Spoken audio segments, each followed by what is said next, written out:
로 가볼게요. 국회 본회의에서는 최재해 감사원장과 그리고 지금 여러 가지 이제 물론 최재해 감사원장에 대해서 지금 탄핵안이 제출된 상황이잖아요. 이런 것들에 대해서 지금 논의가 이루어질 것 같은데요. 현장 연결해서 얘기 좀 들어볼게요. 전해 주시죠.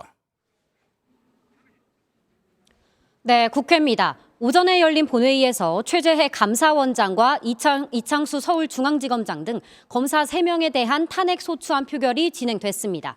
국민의힘은 표결에 불참하며 규탄 대회를 진행했고 민주당 주도로 탄핵안은 모두 가결됐습니다.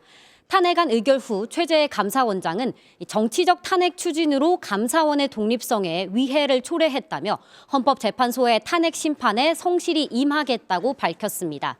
당초 민주당은 대통령 탄핵안에 집중하며 이들에 대한 표결을 한 차례 미뤘었지만 국민의힘이 윤석열 대통령 탄핵에 대해 부결 당론을 세우면서 계획을 바꿨습니다. 비상계엄 사태와 관련해 국방위와 행안위에선 현안 질의도 진행됐습니다. 국방위에선 기습 면직된 김용현 국방부 장관 대신 차관이 참석해 계엄의 군 병력 동원을 반대했었다는 입장을 밝혔습니다. 계엄 사령관이었던 육군 총장은 윤 대통령의 발표를 보고 계엄을 알았다고 답변했습니다. 행안위에서는 이상민 행안부 장관이 윤 대통령의 계엄에 자신은 우려를 표명했다고 전했습니다. 또 도피 의혹이 제기된 김용현 전 국방부 장관에 대해 민주당 의원들이 출국 금지 조치를 요구했고 경찰이 이에 응하는 모습도 나왔습니다.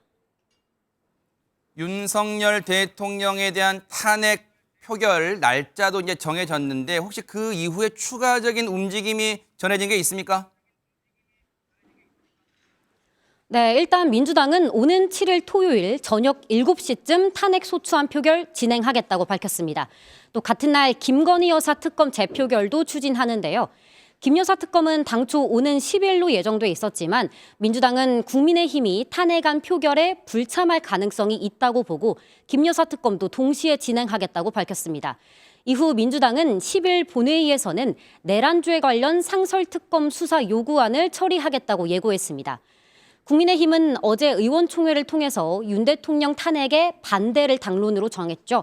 민주당은 탄핵안 가결을 위해서 의원들이 개별적으로 설득 작업에 나서는 등 물밑 이탈표 전략 고심할 것으로 보입니다.